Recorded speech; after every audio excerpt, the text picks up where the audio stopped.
1, 2, testing, 1, 2. 1, 2, testing, 1, 2.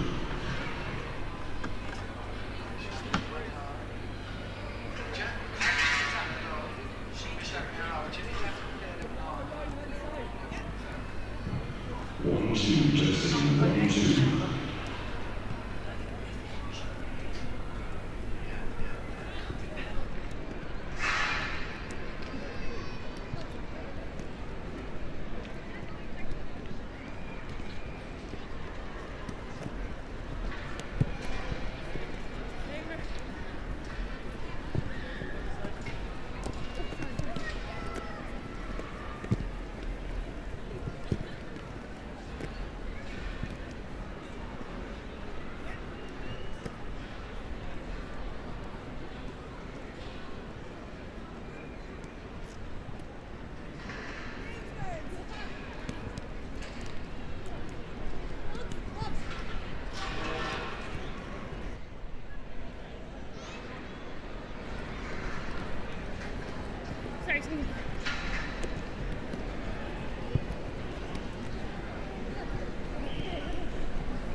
One, two, testing, 1, 2.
Díomh agus fáidroibhann sa go park Elbhrís Vigéilen sa agus tána bharag agus táiríonn sa do chluthe ceannis chonachta pell na síinteann sa pell na man agus an ghaileh agus Mayo a dhéchan le chéile báta a bhainile im léana tá lumsa sa bhosca tá mar níomh réanain agus bhaile bhceach me chluthe maithniú bhagann. Beart cínta bhíon agus neart caiblann si feice le feiceáil le hána blianta cínta idir an dáir an seach. Is cínta neo go leor taí fólma agus rudaí botún beidir ceartaí ag gáil agus Mayola lena stratha. Feice muid céméid tréáil agus céméid rudaí breise atá ahraí ón na leichantí sin ag túsna bliana agus lána bliana. Se an dod bear na mór ó dhimar Mayo go dearnach ach do bhain an ghaileh chluthe lechanis na strahamach cearcadáireach fuidir Drostan Island san ó gún an gáilach tuairmid sacaíoch an marsin na fórna sala dus nóid an taction an sa farc Vigéil agus an ghaileh well tá sé súd láir go mar a bhíon a gcónaí Noel Connolly an san mar lán cholaí agus taobhléit an captain Emer Flaherty an lína lechúil san Sinéad Burke agus áine seoige na clíháin. Be sé díanaar lár na parca lísa ganins Katrina Cormac an caiise súd seileh gáilte díorfá chun deisiútas na tosa tá áine McDonough stiganáid Megan Glynn agus a stigur fad Roisin Leonard nuescarí ceart agus Tracy Leonard an colcahar í siúd a féimú an nachat slaat. Sin mar bhíige an ghailehcha Mayo mar sin a bhain burn mars go ná sa chúdaí Phoenix Lady Martha Carter taínim líon a cosúd si sé a tíirníon lán cholaí sinú si siúd capta na fórne agus a lárna parca Bert Rahid an sco Fiona McHale agus Aileen Gilroy nis sé meas na dosathe gandát bliana bhaine le choirstantan beag ard na gosantóirí idir sin bí cinnte ach las muí sin ihre de séró go bra leis ábalta scór na réimsú agus ihre cuidigann san Natasha Gahan fálam na céirde ag an levéalsa ach si stantan cinnte an duine is mó go méid súile irthe tránhónach si sníon sanna agus a bharde tá si ar náis rééis agus be sé deacarí seo stoparéis nuh. Bé cínta bríon agus is dóigh go mé ar gáileh bheith cíntan sin mátas de gur stoppa chuir le go lua agus is cínta brú chuir tastíon níos múna den bháinarthaí fachan ceach sin fólama an nura as tríúil agus féúlín si sinna daimse híana na ceirde agus dói. Dó ceirde go gluthe ceannis chonacht agus ganach cúcíndíobh san óchican na séire. At go leor do bhí sé caiintlam rimir se gluthe an lán tosaí gan gáileh séire Canílí deirtúlam gur mar lán cholí beidir sfear aithnéir sin agus beidir gur bíisiúda bheith dul siar chun carú leis an goréile cholestantan. Chola hans agus an sin gomach Roisin Leonard agus mar teoig an sin ar lína lán tosaí an bhirrteach le neart spáiseach a freisin le gear seach. Deirhann gomach níos mú taíag séras na cosantóireach.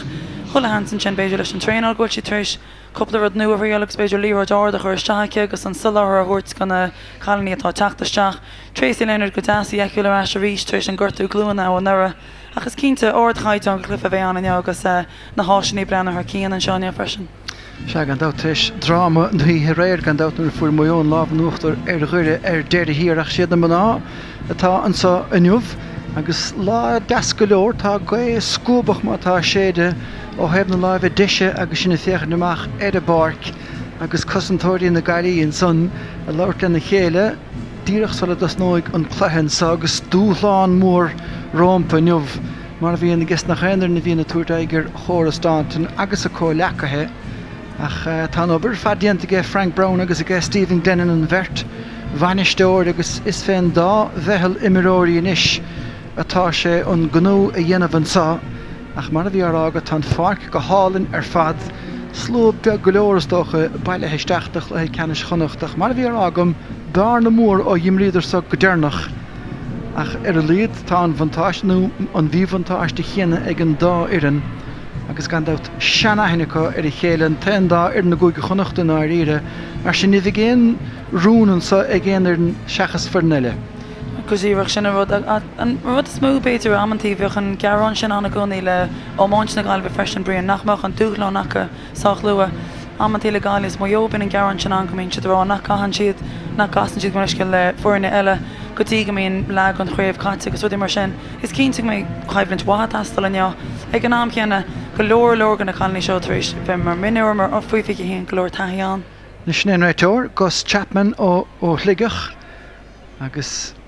goibí gachra ar siúd chomá gan dat na cinethe i dhéana sé tránhóna ach na fór na teachtasteachan is chun seasamh taobh lena chéile sa le gur for tús leis an gluthe ceannis seo agus sin enraig trasna an ardán bra farsing scóp úiletá sa. Mar sin bhí an ghailehidírig cúcinachar le chéile gríanúrig a chánig Mayo in íar dúi gortha le búr réasúnta compárdach fuair Mayo na cúlanarig agus gan dát beag an ghailehidírig an cúl sin a hachant tránahón agus tá le héadí Róisín Leonard a cofénig atá gomá ábalta na cúl a réimsú. Seo an tríúbátam líana agus na fórnaige hútar i chéile srachonachta méanar agus grad a carta bethe sin a ríist an son don ngaileh agus an son de búdar le pointer bhío sa chéad chluthe srathe. Mar sin tá daoine feitheamh le hárán a bhíon so le gur fruchtúsa sin nimmert.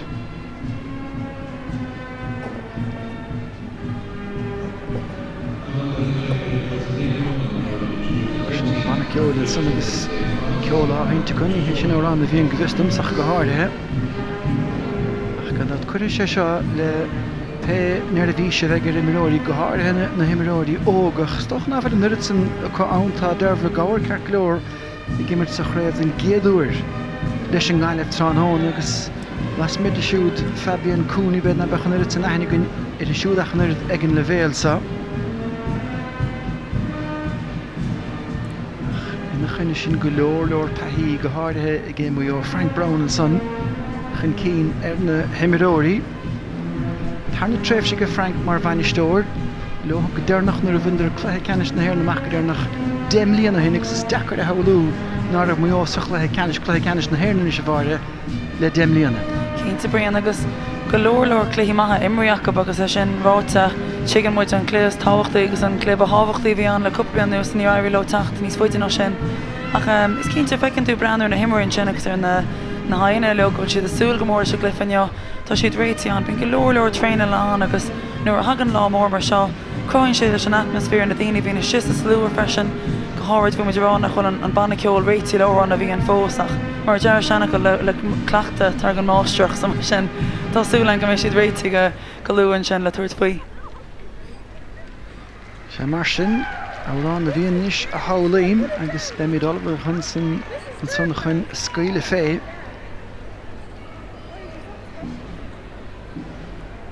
Ceol i ddíireach techt go lár an testáin san na háláin agus mar a dúirt tá sé goifar an sa leis sé múlíiscin céige a bheith cóir na gaothe sa chiad le mar sin tá mór hiúla jaaloch sé cena fil chalíní bhío róithinte ach ar deir hir tá sé súd leischan páirteach lacha sa bhór hiúl. Den nu bertacha crutha láb lena chéile bheith mar a dúr mar hena fénig sean aithne a cosa ar a chéile gan dát agus i bhain barnan san in Yancy bán an chúl barde benna bhfuil taí mu féin barcice sa gine mé dhiiscint mar lechúdú lá leis a feig scailbhach tá sí sin ceirblin tucha dúise stáilm chorastántin agus Michelle na ging sa chuin an vertachasú sa lína lá tosaigh chuig blianas tucha agus ar chláir an leonúh deir sé go rimar chorastántin don géadúr don gúnta an 95 Nis neidir bhagan san raibh seach 3 beidir cheirib bliana diaag nuair dhimar siar dúiseach. Bhí daoine a cappa go méid go raibh deire déanta nurigice agus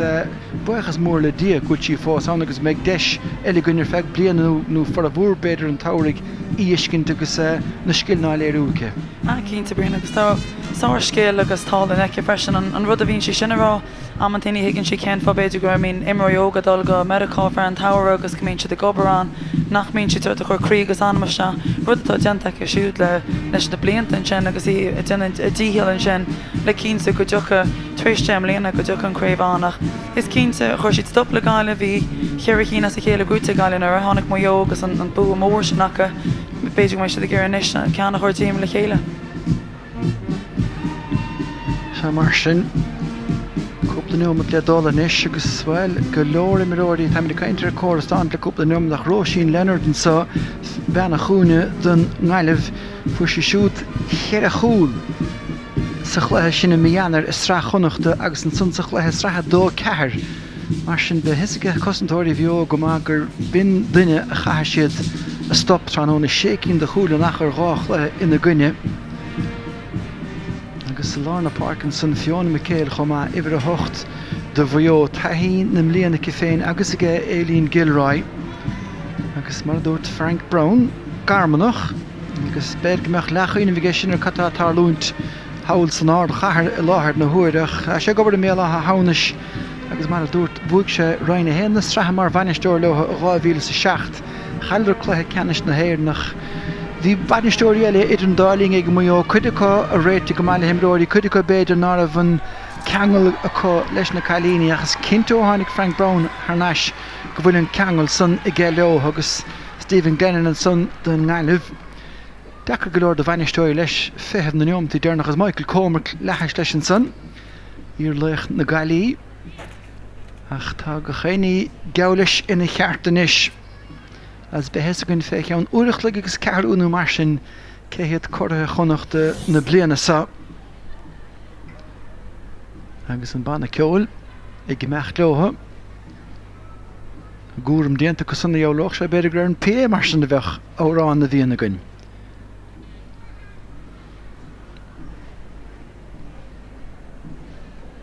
réiteoirí agus nún réiteoir agus na mar línte na mar cúil agus Stochan an begin cúnspóideach tróna le déanamh cosúd mar a bhí beidir gluthe ceannis na hir na bblion sem a cearn I léon hácaid ná aonidá le héadan sa I gcuisleán a bharag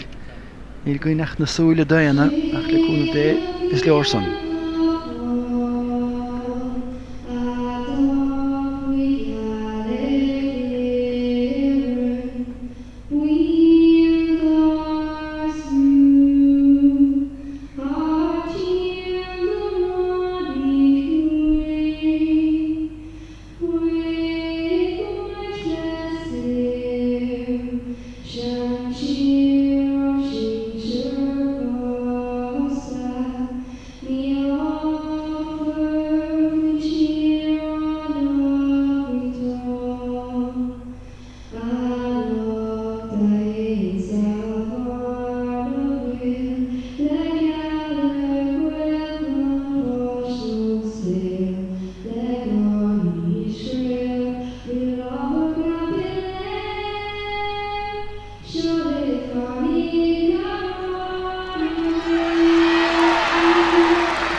Anna bhagaléir mar sin tús a chur feiceann trochas ag na mar sin le cluthe ceannis chonachta mar sin bháire gaiilehcha sé tus a bheith tuiscin bhagat ar an gáileh agus gan nótar bhuió féin drása íar imróir sin gáileh tainnig cad de léhar a gluhinne si go sinna tena le cahamnáir na pelle. Leim go go leor ceachtain í fólama ag gáile agus go háid an clifa Jackar sin a bheachan a dún an all. Is dói go rólann siad go leorhha sin. Fog dímar a taréis sé bheith búil sem bblionn se caite agus airím cé bhfuil fés teach Mayo cai goach tuiscin níos áir gáile le beidir berteach ar a chóirstántain agus má churn siad choras cosan de maithe bhaimman sin tá na tosaí ach go cinnte siad contúirteach dearan go mé sé gar go leor mar chaibhlinteach chuann sé héana an bú go gáile dearan go mé ansean sacha. Agus cuilann deile bheith simúlas dul le Martha Carter agus Tracy Leonard a dhéchant le chéalann son Tracy mar lethosí láir ag an ngáileh agus Martha Carter mar lechúla láir ag é Mayo bheirt bhfuil taithí airsinge có gus Chapman díireach a cinúgul go chéine I gceart agus ná bhléana imreoir sa bhreise géan ar an seachas a chéile mar sin ceannis chonachta chutha sa túúlan agus a láirech buitin san ag an ngáilehháin meach donna tuchaisteach díanach mar rathú de Megan Glynn tas na Hilar Parker cénach go méidir nach ón a gana sí ach láirech siad na gaiilí gotá ar an núnsaí seoltaisteachan sa Sarah Keneally Ober Yassa Kishu, de Machansa, Tracy Leonard. Dan vaak nog lehandsike henigach ha orle dively bunte machike. Die een gossend. Ik Mayo agus an council an buirte steach agus tá sé buirte har sé drasná agus an headscore mar sin aimimse hin san Roisin Leonard. Ar an trasna cínta, well it's cínta gur tús sciupaí bhí an leis brianach an chain rud íarn se faoi mar chlifa an sin ag tús bei sé táhaach an sin bhí muid beidir Sarah Keneally teachta má mar chosintúir an sin is cínta go chuir sí líhairt máisteach an sin agus sé trasna na parceán agus tuair sin an ceanna go bhil contasa. Se chun Aileen Gilroy a léirú a luasin sanna cheall takeíocht an nuamh éine ar head na lábh diise agus chaisín televiche má agus beag dímá Carter Bhuió an son Grace Kelly gháil chun cín ach díoch an rathí suas an son Aileen Gilroy duine ná deorí ní raibh taobh lethe seachas áine McDonough nó gailí agus be sí súla breis takeíochta chéadú ile dhéana sí róthir. Seach an Tracy Leonard inis, Snéad Burke. Léirú takeíochta Yeshúd agus an réiteir rágur chuig sí isteach le góla.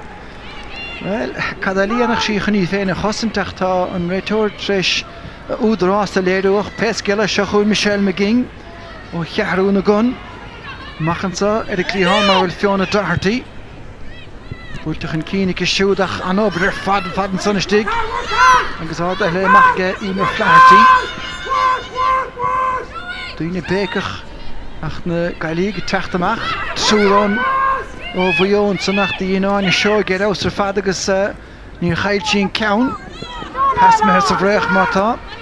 Gear amach a gé muiog siad súd a teachtanis ar a bhrithún síonsa. Gear amach ge Róisín Leonard agus tá ábhar spáis leistig an sanis a chun hanan amach gur í Tracy Leonard tá nuasa cisiúd chun gáil leistig den lína lán chúil hí lehans ar chúlán a chu deire híar sásta le pointe agus an róthir gan ngáileh. Cínta agus is cínta an glúiseach a bhí an freisin bhí an luas a glúiseach an go leorlóir cóir bránach mar an pás lábhar bei Sarah Conneely chuirta seach an sin go Tracy Leonard. Seantaile an gicamach agus tá cúil feite an báta sa agus bhfuil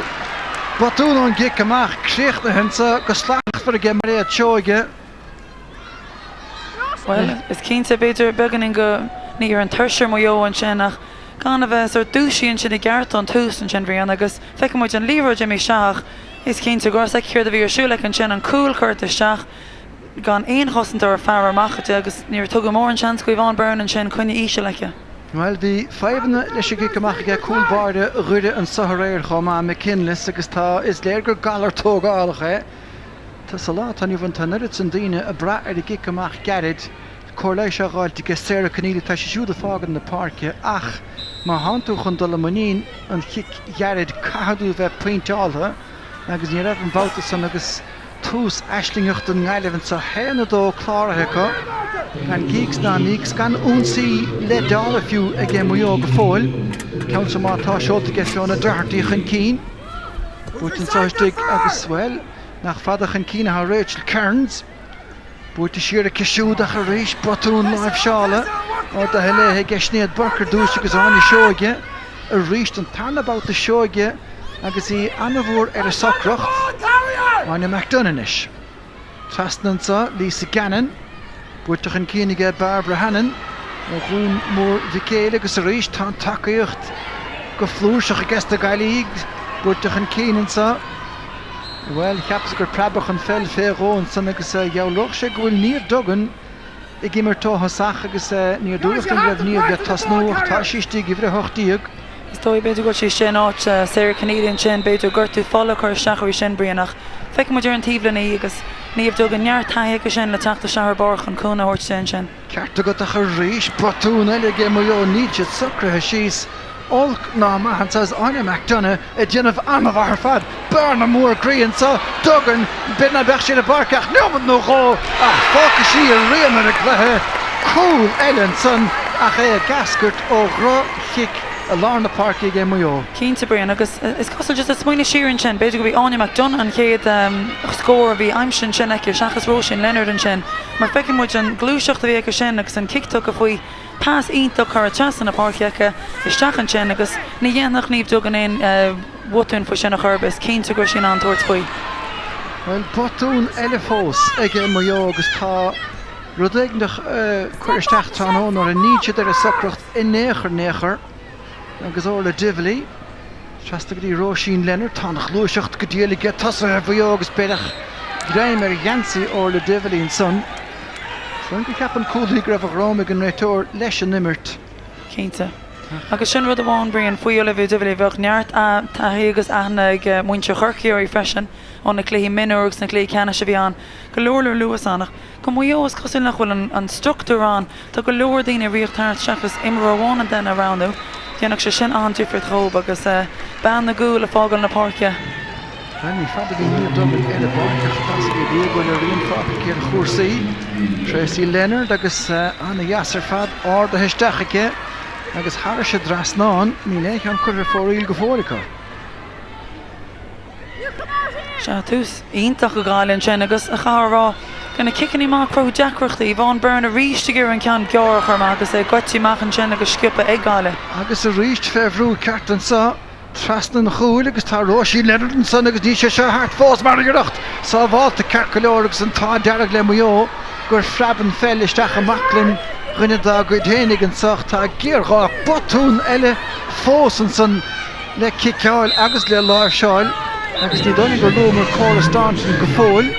Bhí si cosint níos túisceach tá sé an nahat slaat I láthir na húireach caiisiad na botún seo I ghearamach. Se oberínta tente go a cínta feice mu an sin an seoige agus chamáile sin sinnad burcha imína chuid pelle inis leis glob Ballyboden na Mayo clia. Is botúna gé gáileh an bátas agus tugann sé deiste Éilín Gilroy. Mecht léthe tá bearna puinteach céad berta díreach teach suas lethe ach ní dhéanaid seoltasteach méle chúil agus anna feasach léite go maith céad derbh le gáir an son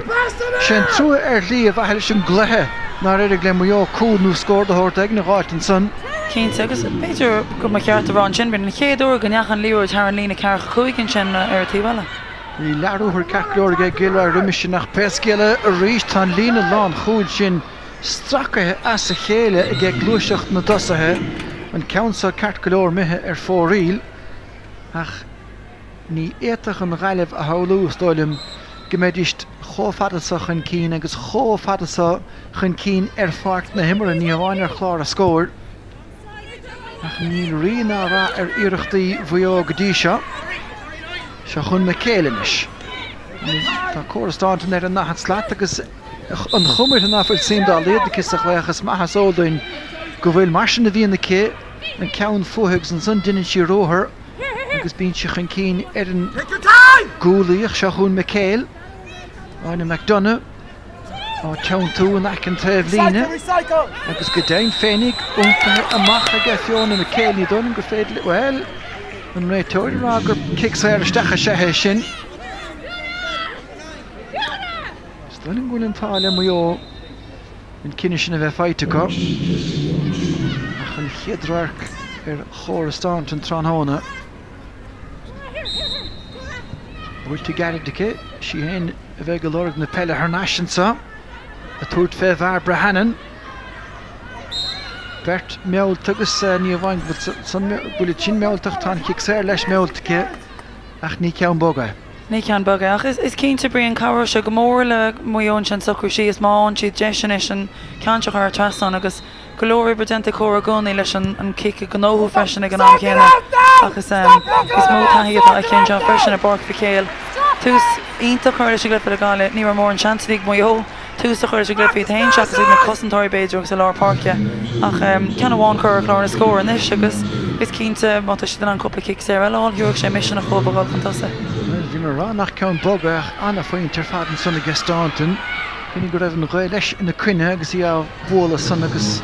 cíarhá coileiseach ar réist tá óla devilí treis na costaúirt léhansa trastansa agus ceann bogad díorfá agus tá sé seolta ar trasnáinige mar é teoige láirech an cic amach tócan sannaige i bhain burn Mayo sé teachta réist ceann sanna bóla a gcuine Hnéad Borc agus é feitice. Well, ní an áras fao cóibrú iontacha le gáilinn sinach is cosú ghfuil níos mó imreí ar barceach an námartá Mayo agus a rís an cosint scuilte sin brí an nachfuil daine á dóigeal is seach a rís te sean ar chúlann seo. McDonough an boutas agus na speise sa búla is cadéir ag an muir tá sé ar fórílí cheapsach tá gos chapan rá go méidir gur kicsa ar isteach a sethe ach tá sé cosúla seisiún tréála gealais an sátánar it's an spáis ag an gáileh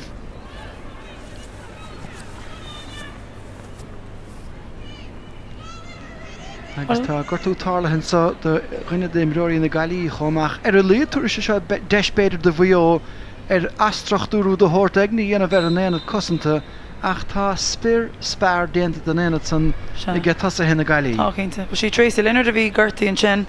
agus fao chóir láiseach tá sí ina seaasa ríis sin is agus a tuairt faoin gic séir seo mar dúirtú. Bhain a bhíon náile hen ceann dearnach agus cuma an bheith ar sin chomá agus ceanna le feit an sannacha an dáichiic sé chuir a bheras agus darna mór grí I dearna fórne inis dó cúig le pointe Aileen Gilroy bult isteach gisúd agus sa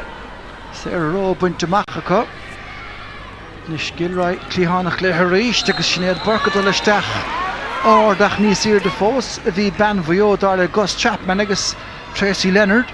a ríist Olivia Dively clíhánach léthe bult leistigh cho fad le Roisin Leonard agus an Ainoan Péidir chalís bheith diantar atá sí éidir hena seasamh fithe an sá le raithí seoige a dul siar a lorach tacaíochta Dively níos fuilech amacha Marca Hogan tá sé chuir dheis agus fórílacha Well, is cínta aon líthir a bhíon an mar chuige mar zera tá sé gaibrú amach go gáile agus an bhd cin thonig muil Roisin Leonard an sin dair le hí an pás lábh thuirtecha mar is teoige agus an sin an líomhar a chu siar go libh divhí Tá go leor le ibrila denna ag Mayo agus is cínta an mód díreach an úsá deachach is cosa le faoi chean na parca bríon an lábh an uachtar gáile agus obair bhahan san fiú an lán cholíú bhfuil can le chuir sí dorna isteach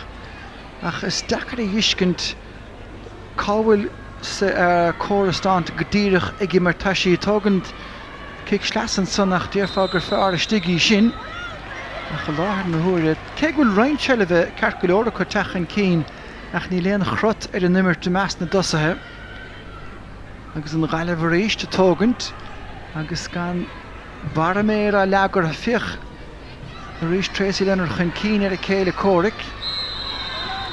Rúm a Marta Carter deir hir ceart go leor agus isteach a bheith an chic sleasa a dul siar an sochacha Lisa Gannon agus Cormac in coibrú go deasta na chéile lá na parke builte chlé an báutasa a gémáréad seoige agus fóríl sin trícín fórílacha ach tá go leor scór na aimsethe dó cúig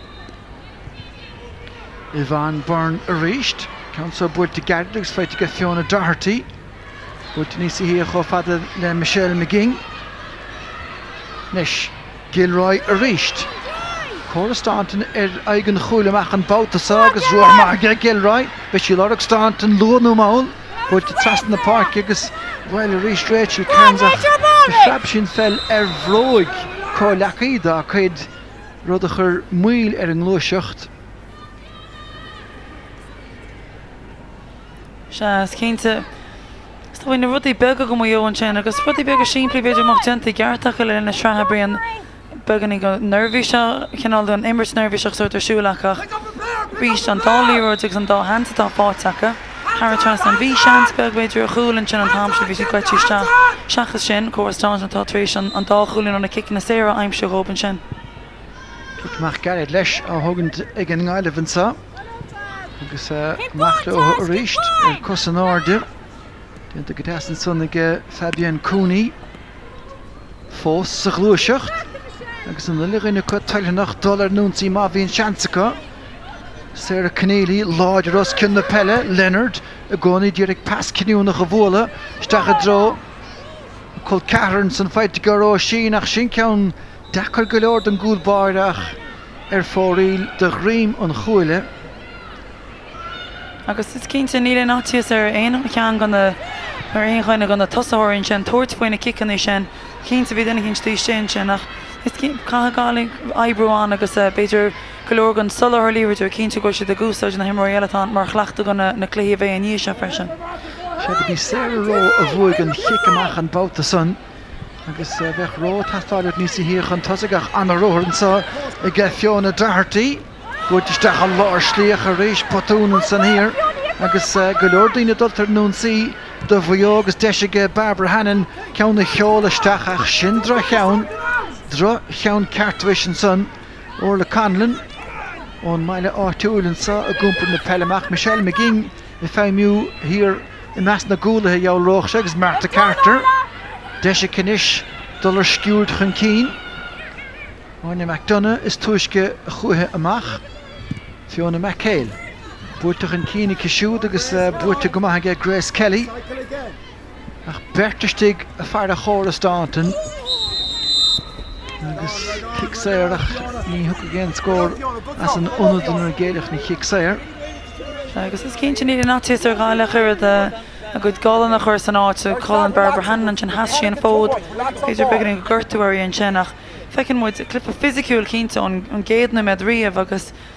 cínta feic muid fionna chéile trá léigh ar gáil seachan sin. Ní an áras faoi go dastaí an ordú meanma mai muo a go buinte seo. Idir Frank Brown a fear agus fearbh ansástan a Stephen Glennon sin banisteúna gáileh. Tóca gardige Cora Staunton dul te trast agus anna cheann buirte go Sarah agus cuirir sé sean mis nachar an chéad scór an immerteá agus dhéon go díal agus an teile bhuachtant. An scór agus an chéad chuir seach freisin bhí mu a cainfinn módíireach chuirte síos an sinna bhar agus casan sin agus leis an tasóg. Imreáil na sé go Sarah agus ní mór an gon líhairt feici neaiceach áman is le teachta seagal. Snéad Burke Mayo Derek Brú chuir siúdach éire heilotha í mar flahartíín captain a bhainteach.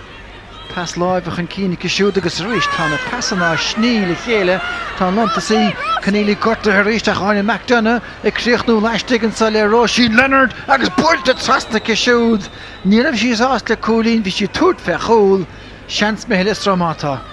Cénta agus is cénta tá tochha sin an gan na cúlach. Feice muid an sin rinne sé choirt a gartan sin chaisí seach. Beidir gur ceap se go níos mú gan spá sin an agus a gonneach siardach. Go leor le beidir an chluig an ordaí beganí go dean sin agus míá ceartan sinariach. An tála mo johan sin nach chu cúla le míisteach. Se agus Sarah Kennedy gortaíochaí le ling an glúiseach de sun. Agus más benna dhíimlíonn sna cúlathe do gná caiimrá go bhéchann si annach chúmpórdach a meas na dosathe. Johnson ordathe amach Harrison de bhíine ag Mayoonson mór le canan deirí dulchan cíine dhéanamh agus tá sí cosint inéiseach buirteanson ag cnílí ar siúd. Tóca go Leonard cheapas go méid gribh idirn beagán ard leihann sanach scaoilte Harrisige Gus Chapman ar naisiirí scrí Tracy Leonard.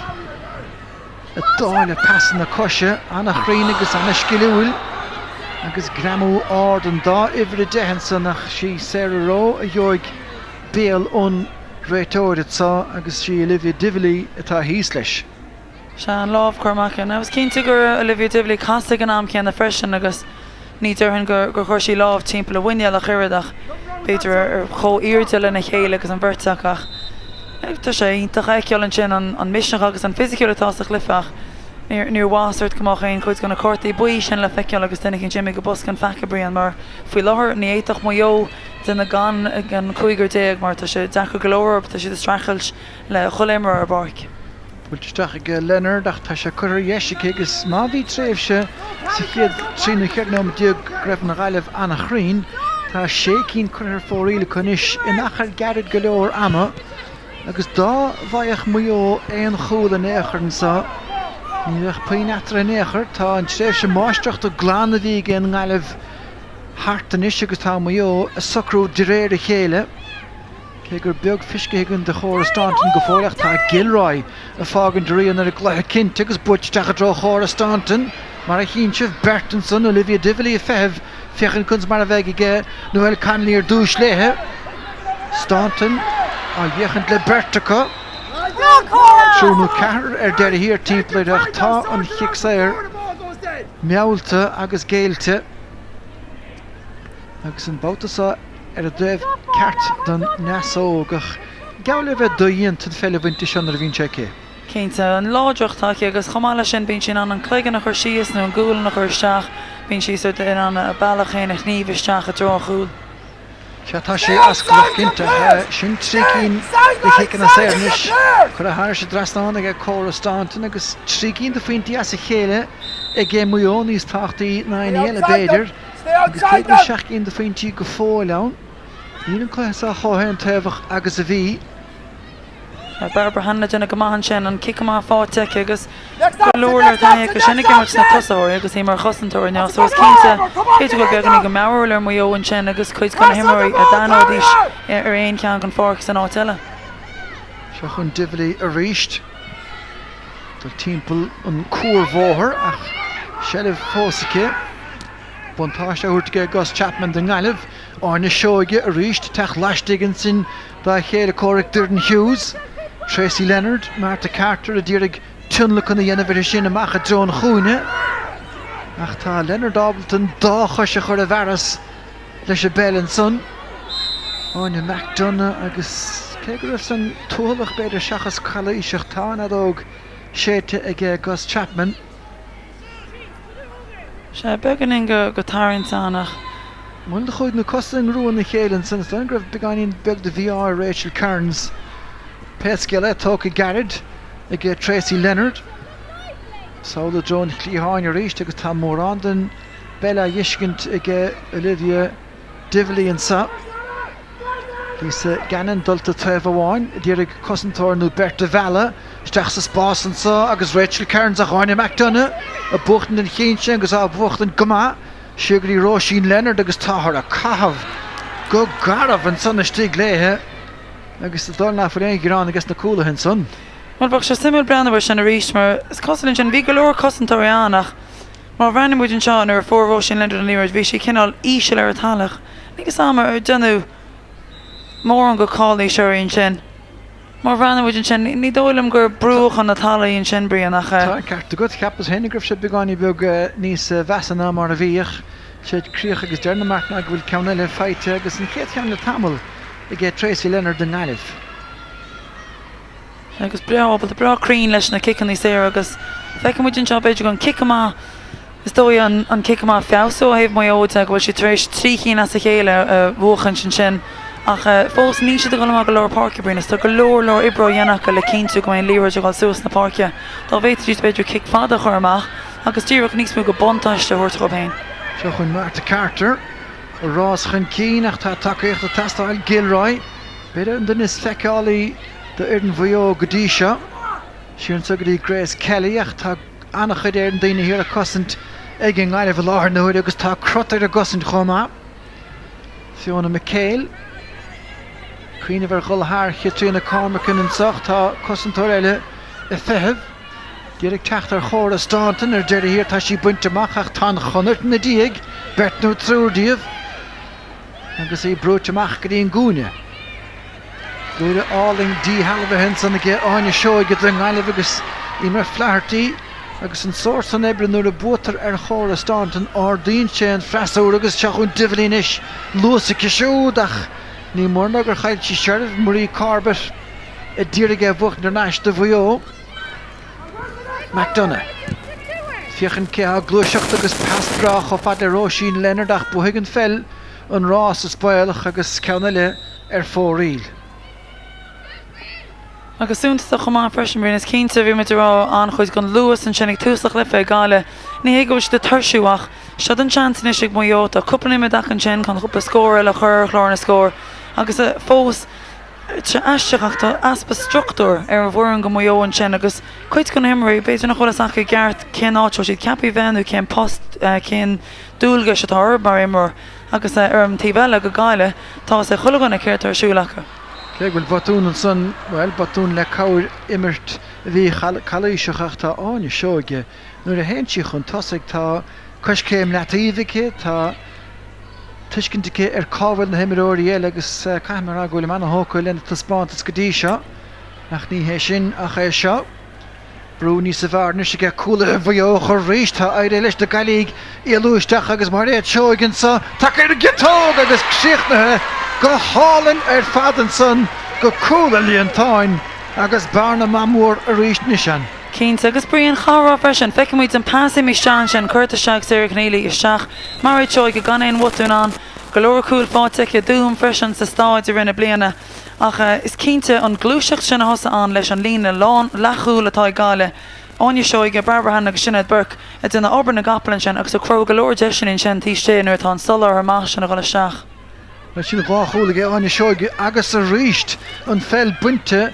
de bhuió an sanna gang gáileh agus áine McDonough gimmert anna bhahar fad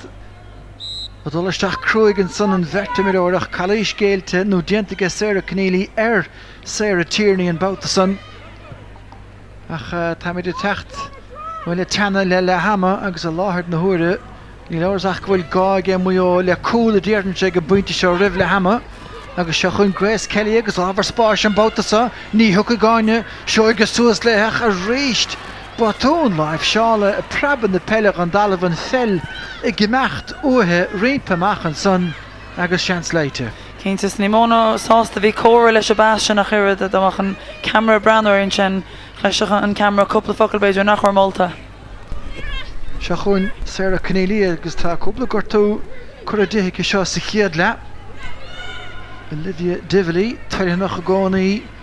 Passa Hogan agus crot a chuidir nimmert se chun Barbara Hannon. Búilteisteach go dasan san cho fad le Róisín Leonard tá an lán chulaí ar dheisiúir le canlan a ddírig imirt chun cín ar Leonardach ceann san anna chóngacht an lína agus go déin féin kicksair isteach I sethe tá dua ceart ar canlan a ddírig live Seála anamh ar Leonard. Tá cínta agus an imir sé hí freisin dúirt an líróid an sin ní bhreanín siar an óscoil sí beidir chun an líróid áileach is cínta bína secin sin bíon aimime agus aibríonn si th bar le Tracy freisin colcar lei agus is cínta go airí si wahéana ar bhíon an glúin a chuir stachareach. Tracy a gimmert gomáinte agus feicimid tríd a lá a bhíist slúa gan na gáilehí teach tríd an gan mór an go dúchláán chuirta rumpú a churbe. Well an Bouterson hín gramú déanach begáin beag ge Rachel Kearns agus snéis cin an chlétha an ghaileh second chincín in go chéan rud a dhéanamhá ar chalíní bhuió ach tá gortúnsa ar áine McDonough mar a dúirt ahrú déanach is tí an áit Megan Glynn óthasach agus tá sí gimmert go maith. Agus dóigh go muón sin Fiona McHale, Sarah Rowe, níl si tríéis mór an líróid a eiceil an sin agus mátá si gur feabhsú ar sin bríon feicimid scór eile chur an sin thar tras an gáile coolín eile agus kick séirtánach. Go muo an kick amach gear sin is rud a darhann sé gleham an sin gomach si a chur níos mú an mórdíireach íireachtaí an líróid a chur amach go leir parki agus duine cinnte bhain gon brisin nuas an sin. Se ráfeinte díag de bharna I dúir na fáin agus an bháisteach inis I titim an sa I go sláán a bharag mar bhar ar gachtanas de bhuió Grace Kelly agus a có leacathe tá siad ar fud na háte chafa rá agus cégur tréifse lechaísacha go ina bhúidir trícinn de faointí as a chéile tá an ghaileh take ar nas le cúil agus ráfeinte da chuid hénig agus well an bháisteach de bhí acu á léirú ríiste agus Tracy Leonard. Tá sí féinnig agus na tosar fad os cúna muilin sa trasta cho fad le imar flahartaí fiachint cétá leistig áine McDonough gafa leistig I ggéileh agus sin anna feasaige flahartaí McDonough buinte maichaige leis an nóir nach an cúile búilte tá go ó le canlan trasta na parki siúd gan éige beo a ggé muo leistig de lína cúigvéidir stad na galí fé láthair. Tóg go Sarah Rowe san éir, Marie Corbett níis. Tá ní léinge fós leistig de lína cúigvéidir stad san. Cúigur a gan ghaileh leistig da lína héinigecha muo sirsíireach gan éon dulchan cín gan féir dá liad ar na glúiseachtaíoch sé deisinis a gé na taise gahan. Tá le beidir an tarna deis a gáilt. Mach cho fad le Sarah Rowe, sníad barc mátá á crá sin. Sta cho fad le Michelle McGing, nes Cora Staunton. Cínse cé cho fad amach is atá sión gúlach tan chiadanne agus an tarna daine chur a dhitheice. Sníad barc a gúmpar na pelle amach den ghaileh agus tá ceannú ró ar chalíní agus ar ghúilí bhuió titim an sa stóil me go buinte seo. Ach Rachel Kearns, tá garínta seo leis a dulchan cín, trastansa cho fad le Fiona Doherty, deis ar faointach gafa trastan chúil agus go maith ar chlé mar a tharlaíonn sin chiad cheann ar fóríle go stóilm ach tá an lugad titim ar lagar chuide có. Sean chéad cheanna fórílach mar bhain muid a bhís fiú go gailann sin go leor takeíochta an lína le thosaigh freisin brean a gáil siar Tharbh aclaí mar éan agus ní héana chun muo aclaíach is dói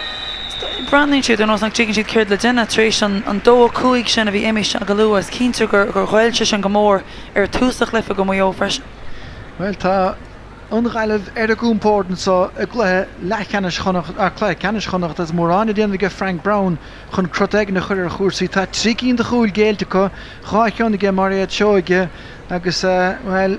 an cúile a gé níomh doganach. Ag eile ha mar sin seomar hasanse an gáileh gomór ar socr chhlagus chun cín 3-7 an gáileh náid ceathir a gé Mayo.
to feel now is the Galway League number 14 team who captured the Ireland 8 title yesterday in the evening competition forever. The Galway Legion won back 2 Ireland, so Galway Legion 2 Ireland get back to the West yesterday who Galway won the 8 title. As I mentioned, they beat Kerry in the final yesterday in Nina. And so on, Galway 6-9 to Kerry 1-14. It's a power and a great day for the young ladies. We hope there are many more great days ahead of them on the run around Galway as it's a short out beginning of the long county tour. So we look for Galway under 14 ladies girls team for the Ireland 8 champions for 2017.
Seamar sin tána fórne take amach ar a bart an tarna lehansa agus tá cúplaharú dianta istócha ige Mayo bhfuil aharú unit sa bhéidir chorastáint mar a chin sibh tasnú lá na parke de chahabh nard na pescéalaach tá ifir seachtaíag Seán a Howley tucha histeach a meast na dusathe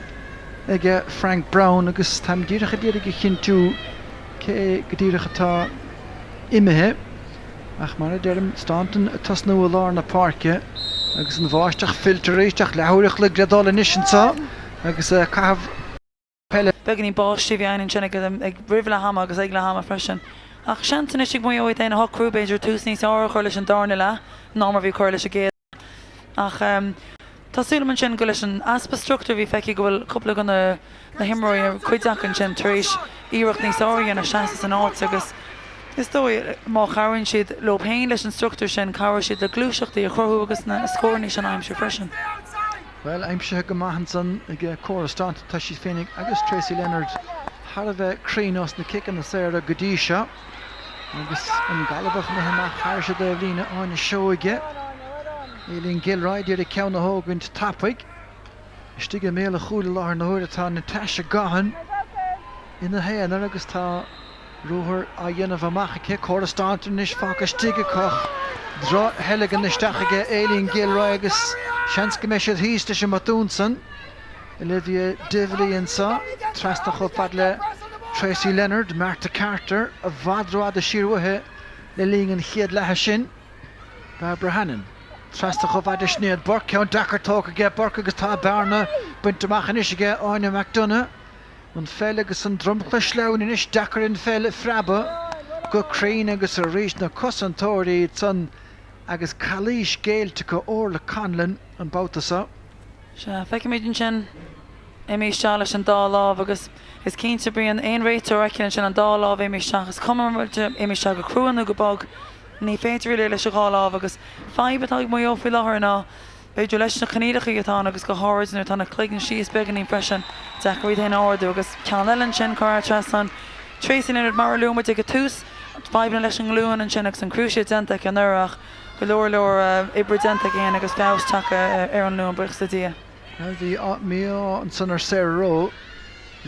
chaid a praba ósa ciún an ádan san nach feitin is go Lisa Gannon Tracy Leonard cúcinn de chican na Sarah agus ceanán immertice stechan sa go dtí Roisin Leonard Dúir a gháil leistigh an san den gúlaíach Rachel Kearns is seaamh an áidan san dómhó agus Fiona McHale agus tá an chic sa ar dulta in na cuine So began go búlnas an éan an sin sa bus ar Sarah Connelly, well Sés tá raibhann ilinn ábhar áard cearcailóir agus tá sí seo sné tríú gortú tarlathe tróna dhé ach tá sí sta fiúil tá sí fós na seaamh. agus isce fáte bhaid Dora Gorman an sin imreoir imíon sacr le fuair na héan freisin agus tá takeíráis ar fanin le gála bheith mlíana as borna trácrút na carach. Chun sanna ggé Tracy Leonard a drám úmpaice láthirach leis an bell mar isc maithace raibhann spruc aimsethe a ríisteige. Ana caintear nimróir sin ha gin ngáileh bhí ar fanéal sacr na héan gan bhí Sarah Rowe mar sin chomá ige Mayo. Agus bríon rud a luúma ag túsach le an sin an kicá geir sin fós a tharlas a darna le agus gan éon ahrú takear an tura. Láimh chuiristeach ige Éilín Gilroy san diaad an láh nuair a gáil ar ganan agus sin sár obair dá mecha le héad sin le fiscin níos a bhína cíige chalíní bhío tánón agus tá Gilroy trísí héine úscailte san os na cosantóirí Martha Carter isteach láireach a chu rééis sárabar a gin bhfuil Conlíonn san istíg láidir chun chorastanta na chiime a déhan san agus an fel glantach Rachel Kearns agus Eileen Gilroy a léirú den godéile nisisicó go gaithe sé dígris a léirú san imirt. Agus níos mú dígris le feiceol bríon freisin ó thaobh imóid feicimúid go Mayoan sin cínta go leor gan na líortaí beidir bhil is fósa go mú agus ruidir mar sin deach. Níos mú iirechtaí dentach an sin le imóí le háintse seach san imirt agus a níomh seach trí glúiseachtaí le chéile. Ceann seoltaisteach am míle chúil agus ní mór gur chur Barbara Hannan sin ina cúil hénig ach bhí derbhle gabhar ina dúiseacht an san agus tá fel úmpathe go lár páirce go. Isteach lár slíonn sa rééis níos agus bhfuil tá Eileen Gilroy trísí hénig go ghortú an san neidir an droghortú é núnacha. Búirteach an cín ag Conneely. Búirteiste go mar éad seo go ráchúil sa chiad le. Agus san áiríad sin pátrún ceann cíanna bedna fin na scór nach cho i techo rábach agus bhí gan gáileh sa chiad le ach tá an chuma ortha gúil siad in uachtar. Eileen Gilroy Nedú si céad fan géad tréis an méid sin agus búirte ar neisige Grace Kelly Sarah Rowe a rás inis búirte céige sinnéad bar chuiríthe Sarah Rowe agus seo deisinis Grace Kelly clíhánach léhan pastalta isteach bednar bhéin pas a barach tá chorastántan buinteachach tá trúr idirí agus an cúil bíocht trúr nó bíocht trúr díog tuair sí fé faointe ach an bátasá chlé agus ar fóríl. Teagus gánach péidir chur ar fórí leige Mayoan is ceann bháinte géad le ceann an darna le ach fós an chuid go imirt bríon takeí trí láir na parcin sin ní ecinn tú mór an imirí ar mar churbe dóigh go rudí cinnt míceart leis na taobhlín sinú níos an céir a héanaach i láir parcin sin chulairta cinál an pasáiste sin trí a láir chula uair leis an scóirna go háirta na Mayo. Ní an san ar Tracy Leonard leanna sí ar a dalamh agus ar an rumchla sleáin Fiona Doherty buirteach an sa chofad le Gilroy agus sin pastan sco ag Eileen Gilroy sinnéad barcar éis tiite chun talún ní bhí go chéan chuine bháin i g Staunton trastan sa agus deise chúil agus tá sé feite an san ag Sarah Howley nó Seanna Howley well dhéon Staunton ar ausar fadan san chnic sí go raibh ban inúnad ní barna í. Tháinig feicimiid an pás láimh seo chuir seasanna Beidir go machtainnig cinn tro cén fána bhuail le na darnaí ach bhí secinn sin ag Seanna Howley an onadí tá teachí seas darna le bhí ámeice bhí seice cuirt le déine feicimiid amantí bhachtaí ra beidir go chorasán an santach nó leilech mar imar thug sin pás ceart ag an am ceartan sin agus tuair sin orda meán me go Mayoanis buirte te chofad le chorastánt nach baistetá Noel Conley is seasamh an óid go tréan an sa Staunton trasna rééis agus Howley bouta bhaine trasnanta agus deise le fós agus an trasná buirte go Fiona Doherty deisianta agus sára go Barbara Hannan a Howley ach ar deire hir tá sprid éigeantach á léirú go chalíní bhaonsa. Tá cínta agus feicimiid freisin chomáile sin scór amháin beidir coolíú cool mar sin ach tugann sé misneach an na daine eile chalará sáil má dentan sin ach feicimiid sin casta seach a ríist seantigh na teise gáin an Jenny chuiriste agus sáhailteach cínta feabhsan sin le nuamid go léir nús tá muidir feiceáil le Mayo difriúil ar barc. Agus chuir sé misneachara a dhiiscin ghuiil bearnaí san agus ghuiil deisina ar chúil ann agus Mayo feimú beagán níos bhar tríist a chorastáint an bog amach an gúil beána béidirach se chun Gilroy inis glúiseacht léthe Grace Kelly las muige Gilroy mátá as a stúim hénig agus tá sé chuir dhéisice well kick chuig beidir stad an cinenne dearnach mar cool na galí fé légur go fóil.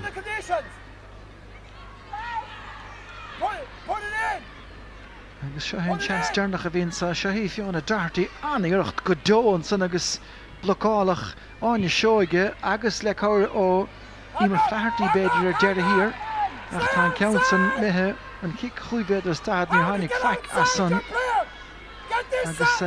tréimh se brú ige Mayoan nach gan éon luach saoire có. sin ébrion agus tá sé táhaach fuair den cooling sin an kick sé an immer bhí choirán sin de hocurí túsa darna le an coolánig bhaid seánna hálaach tá sinna bhád níos múna sin fe mu tríide héanana cuaig fi láthair buntaiste mór míteach a gáile. Nes tá Rachel Kearns treis flíp a gáiltan san nach dhéon Gus Chapman stólim córan san na take sé feicmí cheart leis sin ramó seo mar a bhí agus isteach san nachta fuair sé sin an áiríir citúna cánacha na stólim bhí ann. Corú a hilann siúrann sin agus féin se rá brandhar sin beidir nach nuirna déon thuras ach is cinnte gur an lámh chuirta siúran agus bhí sé san áit cheart le ní eiceáil ach I mar physiciúla se Trína Cormacin cinnte agus ní bhah sé a seaán go ciúanú go bog so chula hanán beidir nach sé rinne a dhéannach fach na lábh maici agus imar le lánta ag commógaíocht a freisin. Bhín chumar Frank Brown a se roih háasta néchar leis sin ginn sanach deir hir tá fel feite a fionna dartaí agus tá kicksair méolta kisisiúd agus ríis tá stantan dul amachchan é hógant sé a ró istige méle chúil a láthir na thuide ach déach stand túirt fé faointan sa leis agus é sin déanta cé agus an chumar héchar sin de scór trasna an chúil trasna na parkid a ciúis na bróige arás. Well scóírítach feici barc fi céilann seo go anhhar agus cinnte go choirántain heb ché rud a deirúna nach neirta a fuí tá sin an tuairt finna kick na séir sin agus breá skilletá cin sin leis na kick na séire go háidir caníirecha tá ní slána in isbrí an námar bhí túsa chlifa. Well cinna sanúna sa gin réiteir tá chaléis brete lá na parkige sular builech na chicken éair agus tá kicks browntaige ar an gáileh an sanna lína chuig véidir is staach trí inis sin nó trí deb cheart marrá sin na buinte déag mar sin tá darna má mór a gcónaí ag an gáileh. Kicks Brownta ortha Háine McDonough arú déanach ach tá na dintúí a léirú cinntici seo tranhóna buirte siar ríiste chu bra stóma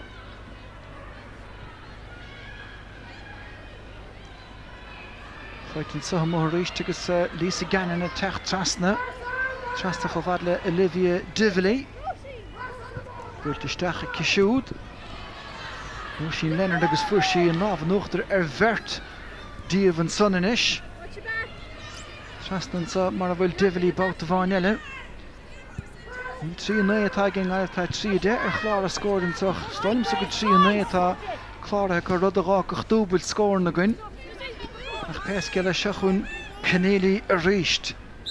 agus níd an géadúir tá sí dulta síos chun talún tránón agus well be cuman a scríbe ar seo fé dhear an chluthe. Cínta agus ansáidirí freisin dúnmhór bhí céil a gimmarte barc bhí céil an seo neach. Is cínta go sé gnílinn sin fach sean an daoine brandhar sin ag gimmart na cosantóireach tá sí trehaléonn sin go leor láidireachta go leor neartán. Beidir is na hasfachín sin is a chlíomhrachan sin be gan go buile tuchate an sinach. Fós na caníireachí seanan sin beidir go chuid gan luas mailin sin brianach fós é go leor gan na glúiseachtaí gaibrán. Is an gáileh teach go féinach tá bearna fisce a gceisnéad barca agus gafa díireach trídan sanach obair den scoilge lán cholaí séir a tíirní bhuió an san chun stoppa chu leis an uair agus Martha Carter a dtíirigh I héine uascailtin sanach stop chutha le róthar bhuió ag Christeacht agus críanacht na Gailíonn san bhí lehans ar an bhrithún saí ach chuideach stop le sin.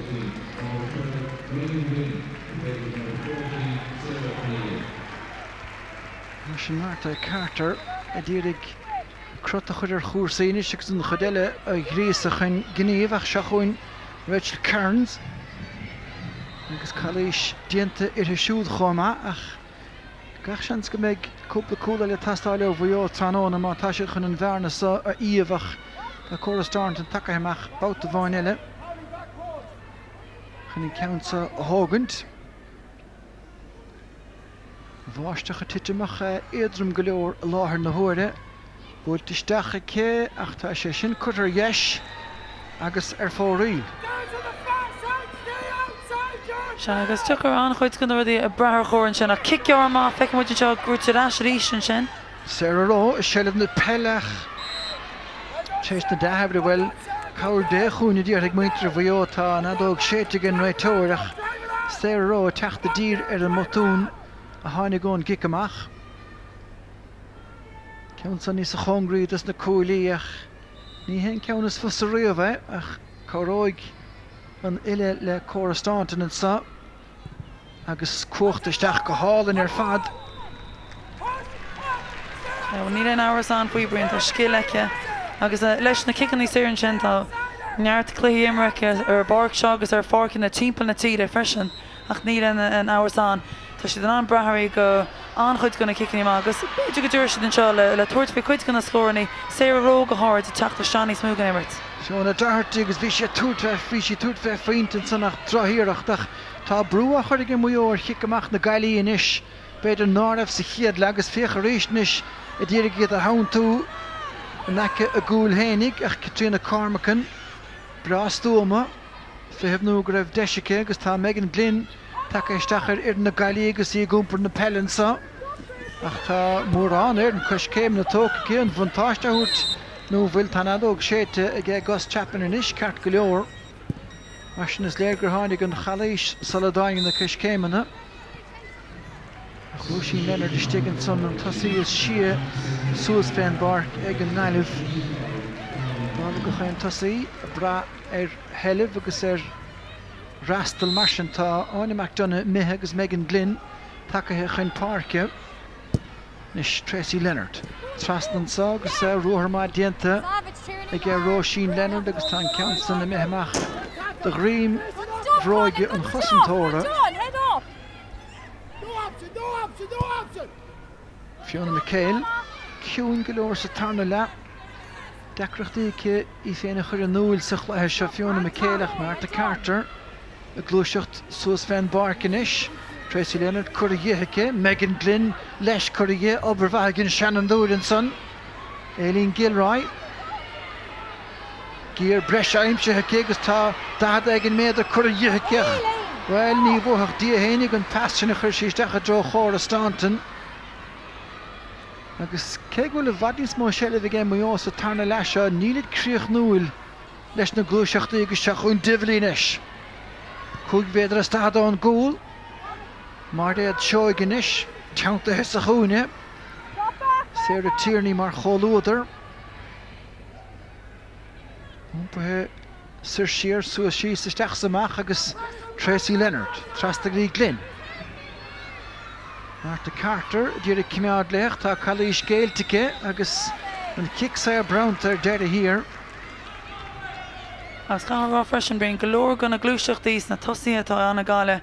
golóir anchuid gan an feicimid an stíl so réúiseach sin atá Tracy Leonard, seilm na líir de fáteike agus an cinenne ceart genta gúnaíice. Tá sé isce sin dhéana sáinú níos éisce nuair tú chun cín agus an tosa a glyfa acha is cínte go si den an difir a gáile le bheith rasúir barcim léana. Dengur Frank Brown clipe go mai le roiinte chinethe an réitóra ach Tracy Leonard agus sinné chiad ceann cuathamú tranhónacha. Málacht an trochttar is dói. Och cín mar sin fórílig an gaiileh agus ríist. Decreachtaí le siigi goachach tá Gilroy buinteach acu. Fiona McHale. An chungacht an bréibh líneach dtíonn si go maith agus an fád a hasamh an son. Ach gan paoine glúiseacht tuairt ráide agus tuisnar chólaigh Katrina Cormacan tá an fel tucach an cín. Ag Gus Chapman se chun Gilroy inis. Steach a láirslí Barbara Hannon mátá agus a ríist.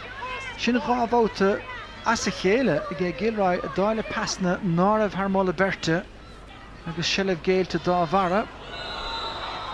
Tá bíonn cúnaí tuchan cín an son agus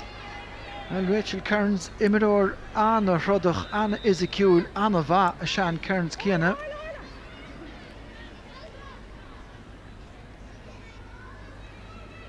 Is cínte leis na canílachaí beidir anchuid gan an bín an tarl scéras ruidir mar sin agus chomála sin nuair bhín tú a cáile a glyfa a bhín tú beganín mí aideach freisin agus chuid gan an bín an aide sorta níos ísle ná anún levéil airte an ach tús má chuir leis an darna le Mayo stoi leis an dáscóir sin a chur Lawrence go háid an cúil sin a fór an anonadaí Seán Howley ó hinine le brianta gáil leéis an lábhan uachtarrá a ríist. Seag dín ach cháfuinte ó chican na séire ag Mayo ó hin séire tíirní agus anna bheachtaíocht ar fadan sannacha agus cheapfad mé go dúrach a siúla amach thar sé de bhlíní ag se chuin ríist sa glúiseachtaí sin buirte chun cíanaan sa agus seo anna glúiseacht más féad le críocha chu leis stáanta na techt Sinead Burke á Cranton agus ní bhhain sanach an fel buntaí ag Sinead Burke agus is tócha nach rud é sin na chin tú go róhhinnig tá sé tála gábhótanú trí Trán hón agus tuaí ní creúntas na cúlathe Mach leo a réist trastan sa Lisa Gannon fuineh leis aige Megan Glynn atá teachta dír ar thuirse bhuión sa isteach dróró sin Leonard agus duine chalais mó mar sin is mó a bheith an chiicsair. Agus frustragus le feicealar éan na nimróíonn sin go bhío go háid tá si do cléisteil anchuid go séidirna fadú gacha níor san féin atá adag sin. Se agus cinnte ní dáin go dagan siad le go chéin chinestocha ná tagan éidir le go chéin chinne ach tá an ghaileh réist ar a socrochtan sa Difilí anna gnóthach ar fad ó hosting an chluthe mór an den nubair a dhéanamh go siúd a gúmpa na pelle isteach a drón chúil agus se chun Tracy Leonard fehebh le glúiseacht agus a col cethir breitice agus an boutas a canlandal sa ten sa ríist an fel gafa thuirteisteach mátá agus bhfuil chalais géiltan san tá go dain agus ggóir le canna bheith cuaramach mar tá go leor cican na saoir a géiltice. Agus Roisin Leonard an sin is maithace an sin a ggur sí tuairt faoi le ghulmar chuúlainn an sin agus feice muidir sin an chálaí steireannach sin takeiste beganí má ach mar dúir tú brion ní chuir sin sam amach cort a Spáinaíonn sin ggóir le chana nó maicinn si cean go luúar mar tá gus chapantaréis an ihar bhreacha síos a ríiste agus sean go bheith muid má hálíonn sé ríiste sin an ráid arannach is dói fátecha. Mar sin sto gur féidlín talamhsláíon den buint an sa aige Tracy Leonard an méid sin ar fó riil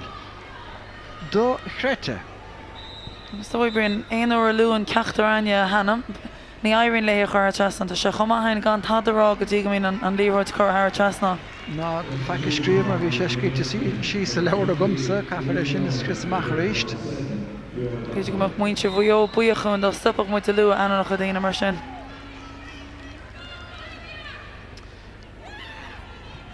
Nes mar sin chiicach aige a bhán burn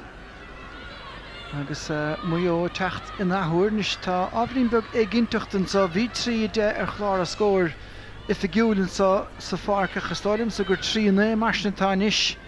ige muo agus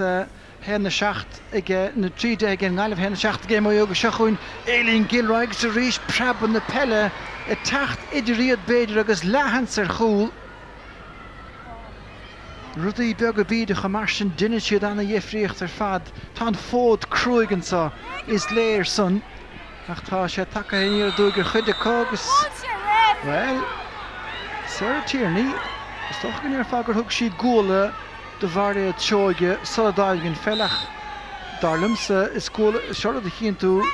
go miún minic i bell na bhar agus ach rud nach ceadítar a bell na mána bhríon. well an gólan nó teanga bháil a bhíon. Well, is fear sin agus an bhirteach sa chaibblins le líor de áil ach caparráta gos Japanese bheith chum go maitham inne agus bed nach cholichéanana tá denta go tásúlan go macha golóir den géon tú leisach. Se dé rís choirstántain an saidir an sinna ar son bhuió a tealaí asúla. Agus pas go fad le Sarah tá seansan sa chuú leisach bhí tsúrdíh an Barbara Hannan imar flehartí agus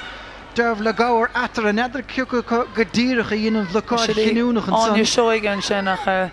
banó hagan ó na hián áan an sin nach cinse obair na gapal dent an sinna is salína lechúil agus í hir salína lánchúil. Agus seachúníar a bhrethún is Gannon. Roisin Leonard anna bhrásacha stig agus buirteach an sa feitinisige mar é seoige chatá iirecht san titithe garid agus tá Alva Davern na stolim takeisteach ar na galí chomach pescéal amach á fad le Gilroy agus buirtachan cíneach cearmach aige áin na seoige an obair ríiste aige seoige agus tá Amy Dowling ó chearú na gun takeisteach aige Frank Brown ach chealamanis caig Mayo tuairt fé chúil an tá mar fad geabhailte agus tá an ghaileh teachta na thuair agus chans a caihénig de chúla le Tracy Leonard an na bhór ar a socrochtach sé chur a thrise dras nána ché bhí cólan san ar a tuileacha ach pointe sethe. Bhí cinnte agus déanaan an scór chamála cúil freisin cabhar se le muine róbach cinnte bhí sé bhí duine go maithan sin Yvonne Byrne bhí sé ducha golóirí tuairt faoin sin mar chúil ar bhealach ach hí cinnte faoin gúlainn. Grace Kellynish agus ríist Barna Seánna Howliach an pass last year de verti a bheith geoig Sarah Shellev agus buirtisteach ag siúd hí Fiona McHale a lorg na pelle a méle chúil ach sin lagíirecht. Lagíirecht faoin agus tastinnig go buinte se go Mayo dtíar cinnte bheith chopla scórin sin le muine nóir go féin a galrá agus tá sé an chuid gona botún sinna cheartú tá feabhsteach ar an struchtúr ar barc go hinnta gáile níl si tuéis thuirsú chomór sin sa darna le chuir si den seach cúpla ónadaí an sin go háirt ó chlór bailachrán na Galway sin tháinig muide i tíochta sean sin go Megan Kelly an sin Se chuin rééis Mayo siach á fad le Rachel Kearns agus léiger ceartanis a dhéanamh ar chúil na gaiilí agus choirstantan le na citógus le cabhair an chúile pointe eile fós aimsethe ach tá na pointí tearcama agus níl na pointí sé déarna. agus is cinnte na cúil sin go túús a gaiile go mór a bhuió an sin agus fórse den ceanmar dúmar an tannadí Seánna Howley tháinig isteach man sé sin difriad chomh ach ag go buinte seo níos lúna séanaan bud fanta tasí níos mún an na cúlan í sin Mayo.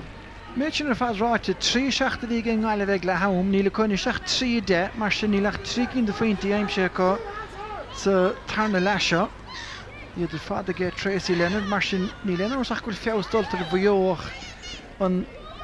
chiadtrach an nómat lecht colataach a bhí chunsa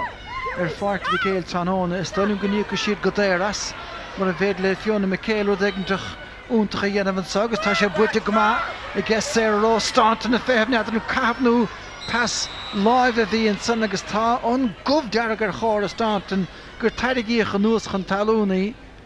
Se stoi gomach si gur gomach denna chéint carta go boscan fecach fecha méid an seo brúin sin ach beidir cahan líorid an sin an pasóg Sarah Roisteach bhí a dream castan sin in ar thug sin pastóin nach wacha gos chapanna sin ach bhí seici gomach se gomach airí a thuirt go córan a go deocha córa sa bhlach airí agus Siúilte chun carta baíomh ranna tága daanaan sa agus lán cholíí na galí Noel Connolly a bhí gimmert ar aus ar fad agus deir déanta go sin an sa tróna mar sin is fed le Mayo tuairt fé chóil an son agus córa státan an trasnáin sin an tarna báta sa tarna lechacha agus an trasnáin buailtecha agus kick sé eile fósach tá an clogan na gine an sohanne sé ar fáirt bhí céil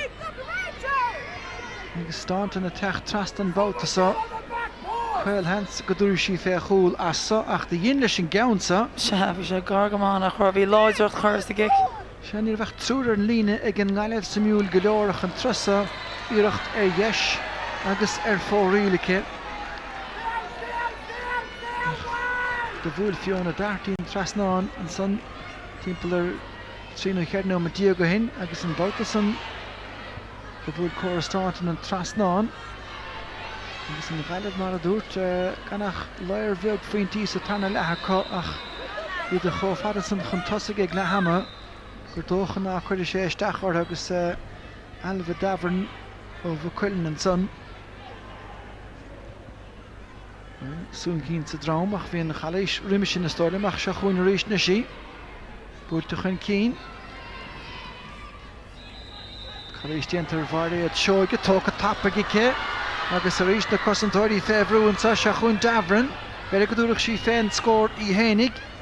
Búirte siar a cicho fad le maréad seoige agus tá sí sin sásta le sin maríireacht agus a chúis go maithacha pointe bra ar i gitóg.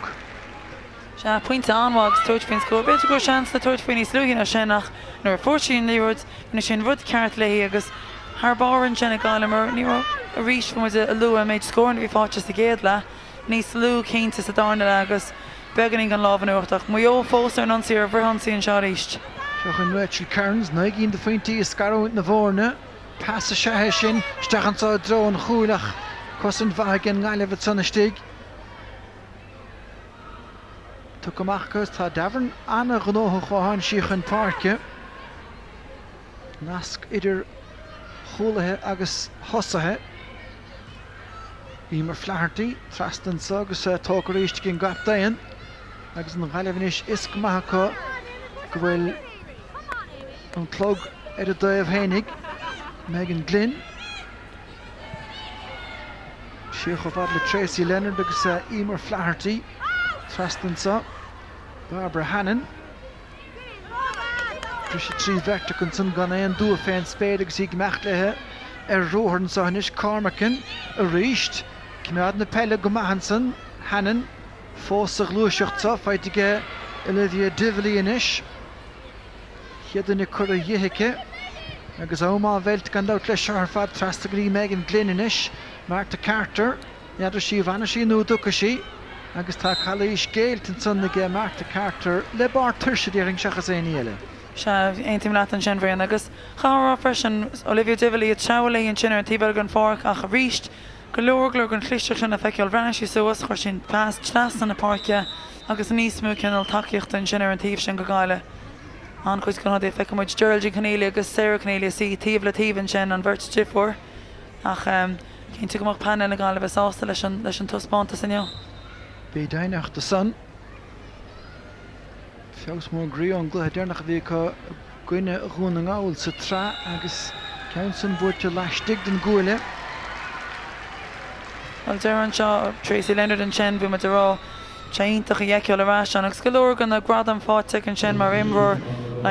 forin is sreathe bhí an a rina héan a rina dó ach ar lá sleann mar seo an darna le agus lá bhí Greenbrook amach agus te amach an chéad lein sin feicimid an taspáintas bhfuil sin brian agus is cín sin ar cháil sí aon chuid an scéile bhí an ara. Seastan bhfuil naigín de chuúlíní feitige Tracy Leonard tránóna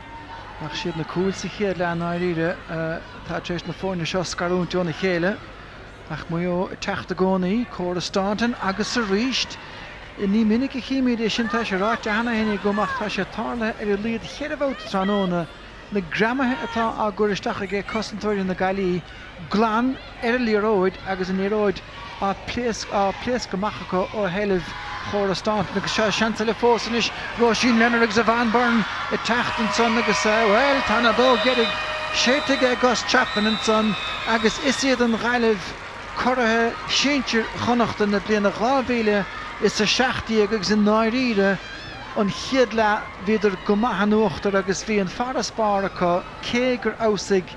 Mayo sa tarna le beáinín beag ach íon ghaileh lá seáil anna bheith ar chóra Staunton trí chéile ach an imirt na tosathe a bhairde sa chéad le bhí sé goúntaach ar fad. Bhí céint agus chárá chuir siad tús luas lásar leis glyfa bhí go an crinne sa bhí an agus chomála sin bhíon daibir siad anhála chéile mar ian dúsa siad chula hosáir bhí an bhí muid tríspead na chula anam a luúan sin agus ar an tíhheile an fór go Mayo ní bhór siad an air an deisinaí ar chráis siad an air céan na glúiseachtaí agus cínte nach ar chula na páirteach na glúiseachtaí agus beidir go gáil se sin na seachar arbach. Tuspáint is anháirte an buín go gáile ach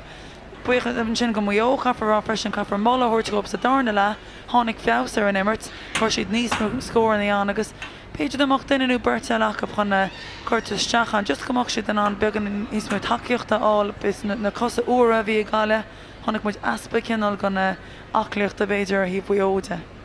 Se trídóíag le hé na hocht bearna má ann ar deire hir agus chunig mar Stephen Dennan cupneam duna teachtasteach ar a barcan son ardú ceart mena man na sethe seo do súd agus an banéal trí chéile agus beisiid túr daigen is ar a chluí eile an táraigh agus mar a deirim difriocht anna bhór idir seo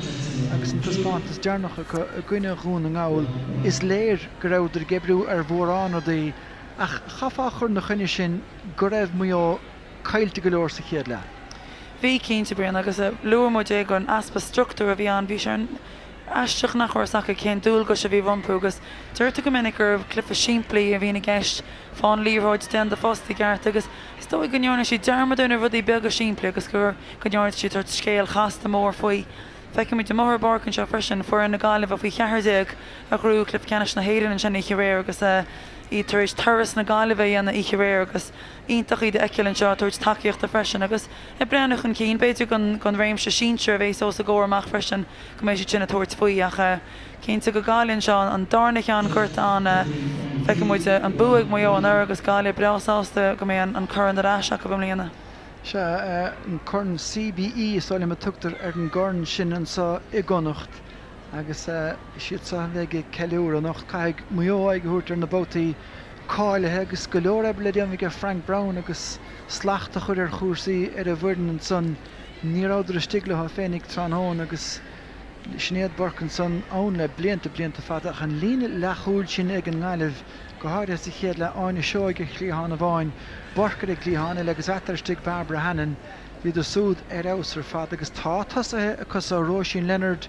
Tracy Leonard agus an bhean gram aber Sarah Keneally Sonnig an Jerusalem gur beidir cosantóirí chudmha dá saoil ach bhí si go mór os cún a buileann sanna mó tránóna agus de hní sí an imirt an bhagus bhí si ábalta na bulíógan gortíoch ar a lí tríúirí í ach tá hána sí an eis go chain bóta. Ceart a fadad brian agus rinne sí íirecht ítach freisin na himar eilehúirte stála sin imirt agus chomála sin crí an láidir aice agus an mó díirech a bhí núsáid go gáile d'oibre sin ar cían in neáróp Im líon a beidir go mééis de ggéire sin a úsáid níos minicí seachas bheitgáil trastan na parcian nó bheitgáil siir leis an líróid ach feice míid freisin na tosáir a bhí sehan Tracy Leonard, Roisin Leonard an Chancelina lán tosaí mar id seoige freisin hí go leor ráhan a go leor deisian acha le imróí áil chun an líir chuir trastan na parcia ní ach go muidir rud céanna go Mayo agus a rís beidir sreath níos ábhaigh Mayo ar bhealach ach an é gur began íon tuirsebhán agus fós go neir muid seo sta an chéad dúlan a bhíon an Craobh Connachta feice muid an rud céanna bell na bharnú an ómáinecht na bhar freisin má hepan arba ige túsan sin tíchtan an éar an teachta leis níos láidre agus fáim níos ábhaach go ar an gréibh an níos sin. Se na cailíníogan san agus bhfuil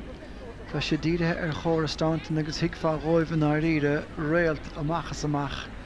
ach mar a dúirt beag Mayo túirt aigear na bótaí cáile bhíidir annig geirid den spruc an dúintse me cearna gona churcaí sa chréibh sa bhóta lechanis más buin mo chéine ar bhnach peinte nó beidir gá cheann ach níireh tá spántas an leinmh ón churtha sin ina aontlí chun na fear na dhéon sin agus beidir ná chairigh an bearna mór grí céag raibh bearna beag nach cho fad a cinenne le sin ag an meile ach fóshénig réontóir le chluí bheith an imirt go chéireh an fechtta strathe má go leor gé Mayo bhí bailán ar fecht tam ní go méiste a mhfuil iní cháilethe ach go háin de níos sa sréine I dro dhearra na dlaíonn san agus déirigh letha príomh níos sa chuúigiúháit sáilim sa trá áit chun déirigh ar an gáileh go dain féinigach mar na bhí árágan an gáileh de sé dana háasta le mórrán gnéthe a Hispántas an bhainmh agus ráchúil gé mar iad seoige fu sí pointe bra leis ón imirt sa tarna le béidir go bhéach an bainisteir speisial le gur déigna chunráile chalíní bhí mar go maithe nuhach níla míid úntaach ná fuidir mar éan agus speisiarrá ní bhuair marach cúcinn de faointí sa tarna le trícíndíomh son ó chican na saoire agus gan bháiceán an imirt sa tarna le so beag méid sin le chuir an lethe go ige. Bé cínta brian agus sin rud is dóis sa síla bhíon an go chulaganna gur féidir fés bh gúnaí agus íirecht níos fear chuir stechan be go leor le fóla máile pe sé thar fesásta leis an taspáanta sanne. Achas tócha an nutastáchtaí ar fad ná na cúil agus fuair de trícín na chúil sa chéad le agus tá deisigann féchan sa ortha agus snéan botún haigán gic amach mar éad seoige chríochtnú san áineach donna sa ceanta a bhla stechan agus níomhdog an ná a bheith take ar a barc mar onadí fólach dulta timpplan san ar a bhain barn go nefaiseach agus críochna go deasacha agus rééis mar éad seoige leis an bheas cinúnach. Se agus níomhdog an a bhuaigh críomh idir bheannach na héidir an sin an uire le annach cuaach feicimid an pásí mí John seo ríiste agus cosan John cínteach I bhán burn dur an héganneorna si go maithan sin le cinnte nachmach mór an spáiseánach fós é an marí teoigen sin contarteach leis an gos sin agus an dáchúil tiltte go maitha cinne. Segus an ceann dearnach an san goáir bhí betan trúr tíimplirthe agus chaisí éúisteach hána siar a citóg sin chuisiirí tastáil buthe leis go tóga fuaisí pointí leis sa tarna le an sa agus mar deireadh má hananta chun dul a bhd i gréibh na man agus má hananta chun bheith gimmert mí meán fuór caithe cosathe bheith go tá seansna agus fiú lehansanna a thugann agus bhíidir súd inniuh ag an ngáilemh níráidir ige Mayo bhíidir bra anmhúr ar chóir stáint nach tá an corn le bronna inis fé cheann second agus ghlacha mí leisgurbí Olivia Divley tarránathe mar léchna himmarthe an sa agus dhéonn si go leor ar san na cúise tránán agus cumán na hásteirthe. Tá céint agus rís cóleachíonn sin duine gona himmarí a bhí mar léir go gaiilann sin Annette Clark a bhíoh gimmarte gáilinn sin agus cinnte goach sí bródúlagus an club bródú leistíon á freisin. Is ionta an rud eiceil freisin gona himmarí óga tá breanúir seo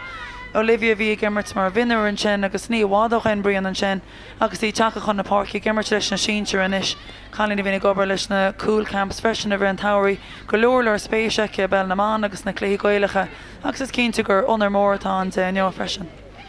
Agus doch nach minic a browntar leich na himar thosaí ná chláir a géin scór agus ní dul go raimsí sí an scór ach do lúmar le ling na himmarthe ginn si nuirit an ebre ar san na fórne agus an gradam san brownta ge Liam McDonough uachtarán chóirle chonachta irthe an san agus san chéad gradam eile nó an chéad gníomhile tal dhéanamh ge Liam níos stochan an corn na brunne an chapdain na gailí agus tá a déanamh slí saoil i drón testáin ar deire hir agus gandát viidir a measc a muintere agus a loch takeíocht a go dtí san agus iad súd a déanamh cógáardis leotha ach stann gur go bhí imar flehartaí a bheith go drapa na géimean inis fé cheann second chun cornsa a gáardach agus mar a bhí ar an beisiad nó le bíiste fada críomhim líana beidir i dro dhearra bhean for fiú ach sné go bhann sanna brunne an chorn a dhéanamh go Liam McDonough ar chlé agus imar flehartaí atá ag gimmert ag ngeansí na gailí le fada an láis agus sí siúd an captaíon buachach.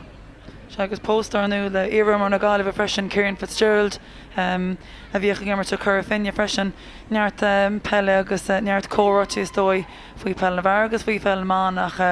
is cínte mór an airtáinte agus an áhas an sin ar bhain sin na gáileh le go háid tuéis an bua ítach an sin bhí an freisin gan clifa amáíochta túsmá chur le clíon le agus Joe McDonough héin agus Pat McDonough a banteach le Supermax fo si thar brodú le slámar seo. Well, Stoiminis le cúpla focail dá méid le rá ige imar flehartaí na bheith na dríon grafadóirí sásta agus well nadidir mí chun flecht ráide le seo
Well, Schneider wenn san derdientige immer flachtiges hat derdiente lesche gingen so tranone. Is hier den Galway Corre Connacht de Marchen baut de van wie negen de fin die Parade ervoio. Sie do je gleich hocht und score der noch und so. Agus na der gemeng de klei kanish kuige elebio der sarn agus der daunig schoing a heitern darling wumsche agus ovare slant hamel.